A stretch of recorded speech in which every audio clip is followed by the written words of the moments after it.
New York সিটির mayor নির্বাচনে Democratic প্রাইমারিতে জয় পেয়েছেন মুসলিম তরুণ জোহরান মামদানি। মঙ্গলবার রাতের প্রাইমারিতে সাবেক গভর্নর এনডিও কৌমোকে পেছনে ফেলে এগিয়ে যান মামদানি। প্রাইমারির ফলাফল মেনে নিয়েছেন নিউ ইয়র্কের কৌমো। প্রাইমারিতে জয়ের পর রাতের পার্টিতে সমর্থকদের সাথে তার সাফল্য উদযাপন করেন মামদানি। এ সময় তিনি বলেন, প্রত্যেক নিউ ইয়র্কবাসীর জন্য বাসযোগ্য শহরের স্বপ্ন নিয়ে প্রচারণা শুরু করার ৮ মাস পর আজ আমরা জিতেছি। মামদানি বলেন, প্রতিদ্বন্দ্বী কৌমো পরাজয় মেনে নিয়েছেন। তিনি আশা করেন প্রতিদ্বন্দ্বিতা শেষ। যারা প্রাইমারিতে মামদানিকে ভোট দেননি তাদেরকেও সাথে নিয়ে পথ চলার অঙ্গীকার করেন তিনি। তরুণ এ রাজনীতিক আরও বলেন, আমি প্রত্যেক নিউ ইয়র্কবাসীর মেয়র হব। বলেন, আমার সাথে আপনারা সবসময় একমত হবেন। এই প্রতিশ্রুতি আমি দিতে পারি না, তবে আমি কখনোই আপনাদের কাছ থেকে কোনো কিছু গোপন করব না। এ সময় এই ডেমোক্রেটিক মেয়র প্রার্থী নিউ ইয়র্ক সিটির জন্য তার দৃষ্টিভঙ্গি সমর্থকদের কাছে তুলে ধরেন। মেয়র হলে এই সিটিতে সাশ্রয়ী আবাসন, ন্যায্য মূল্যে সিটি গ্রোসারি, বিনামূল্যে সিটির পরিবহন সেবা চালু করার অঙ্গীকার করেন।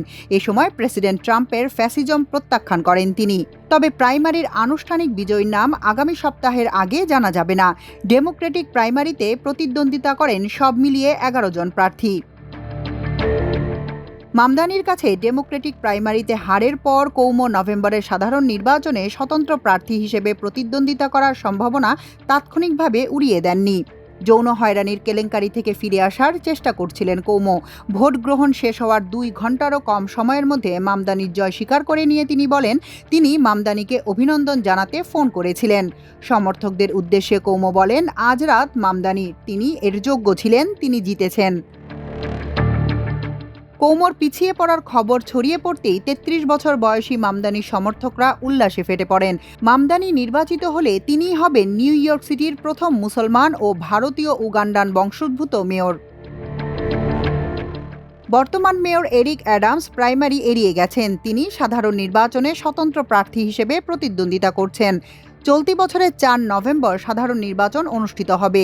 বিজয়ী হলে জোহরান মামদানি হবেন সিটির ১১১তম মেয়র। নিউ ইয়র্ক সিটি মূলত একটি ডেমোক্রেট অধ্যুষিত সিটি এবং রিপাবলিকান পার্টি নির্বাচনে প্রতিদ্বন্দ্বিতা করলেও তাদের প্রার্থী জেতার তেমন কোনো সম্ভাবনা নেই। মঙ্গলবার রাতের প্রাইমারির ফলাফলে দেখা গেছে, মামদানি স্পষ্ট ব্যবধানে এগিয়ে থাকলেও সরাসরি জেতার জন্য প্রয়োজনীয় ৫০% ভোট পাননি। ডেমোক্রেটদের কেউই স্পষ্ট সংখ্যাগরিষ্ঠতা না পাওয়ায় প্রতিযোগিতার চূড়ান্ত ফলাফল নির্ধারণ করা হবে র্যাঙ্কিং চয়েস ট্যাবুলেশনের মাধ্যমে। নিউ ইয়র্ক সিটির স্থানীয় নির্বাচনে ভোটাররা এই পদ্ধতিতে একসঙ্গে সর্বোচ্চ ৫ জন প্রার্থীকে ভোট দিতে পারেন। ভোটাররা তাদের পছন্দের কয়েকজন প্রার্থীর ক্রম নির্ধারণ করেন, যেমন প্রথম পছন্দ, দ্বিতীয় পছন্দ, এভাবে। প্রথম দফার গণনায় শুধু প্রথম পছন্দের প্রার্থীর ভোট গণনা হয়। যদি কোনো প্রার্থী ৫০%-এর বেশি ভোট না পান, তাহলে সবচেয়ে কম ভোট পাওয়া প্রার্থীকে বাদ দিয়ে আবার গণনা শুরু হয়। প্রতিটি নতুন দফার গণনায় বাদ পড়া প্রার্থীর ভোটগুলো তার ভোটারদের ব্যালটে থাকা পরবর্তী পছন্দ অনুযায়ী অন্যান্য প্রার্থীর মধ্যে বণ্টন করা হয়। প্রাইমারিতে বিজয়ী জোহরান মামদানি ইসরায়েল বিরোধী এবং ফিলিস্তিনি সহ মুসলিমদের পক্ষে সবসময় সোচ্চার।